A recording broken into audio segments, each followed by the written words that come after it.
చూసుకున్నట్లయితే లోక్సభ ఎన్నికలకు సంబంధించి మరొకసారి తారుమారుగా జరుగుతూనే ఉన్నాయి ఎన్నికల ఫలితాలు. సో మీరు చూసుకున్నట్లయితే అటు బీజేపీకి సంబంధించి కాంగ్రెస్ కావచ్చు, ఎక్కడికక్కడ మార్పులు వస్తున్నాయి.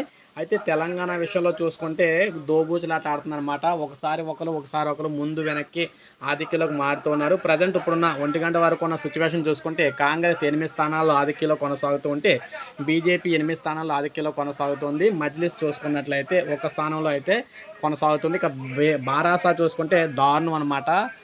ఒక్క స్థానంలో కూడా ఆధిక్యంలో అయితే లేదు. బీఆర్ఎస్ మనం చూసుకుంటే బీఆర్ఎస్ అనేది మనకు ఒక్క స్థానంలో కూడా ఆధిక్యంలో లేకుండా పోయింది. కాంగ్రెస్ బీజేపీ రెండు దెబ్బగా అయితే ఉన్నాయన్నమాట. అయితే ఒక మజ్లిస్ మాత్రం తన స్థానాన్ని నిలబెట్టుకుంటూ లీడింగ్లో కొనసాగుతోంది.